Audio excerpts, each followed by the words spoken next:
With the coming disruption of television, I think some things will change and some things will stay the same.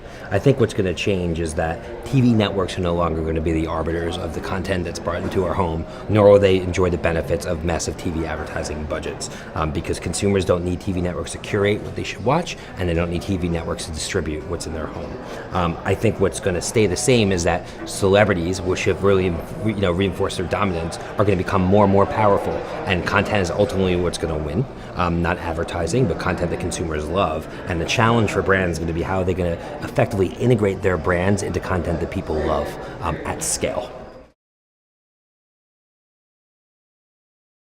So I think the space for brands in a new model is going to be having to understand who their consumer is, what they care about when they wake up, and where a brand actually fits in. And that's a big departure from the world where brands would create TV spots which basically push their unique selling proposition of 30% more absorbent V6 horsepower, 360 horsepower, things of that nature.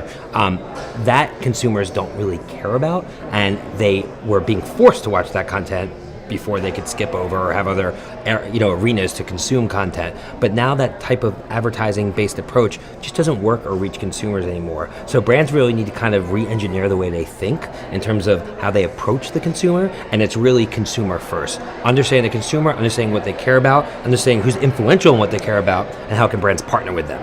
I think that's the new model. It's branded entertainment meets influencer marketing is where we're really headed.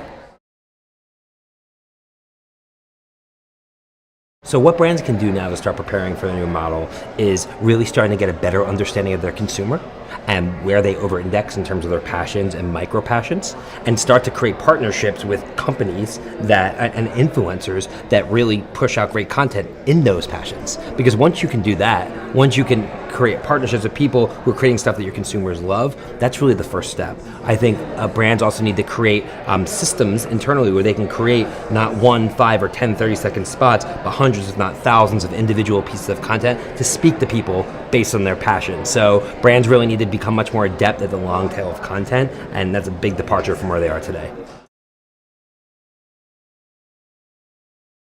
So the emerging trends I'm focused on in this space are a couple. First of all is voice. I think voice is going to have a massive disruption. I think it's the next big thing, the next big social media, if you will, is voice recognition. Because I think it's going to eliminate typing, it's going to eliminate visual displays.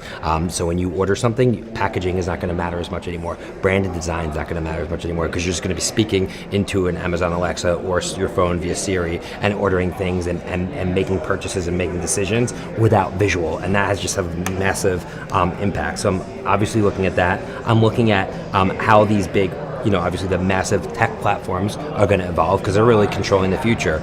Amazon, Facebook, Apple, Google, these are the companies that are controlling the way that media is distributed, the way that people buy, the way that people communicate. They are having reverberating impacts on everything from politics to healthcare to commerce.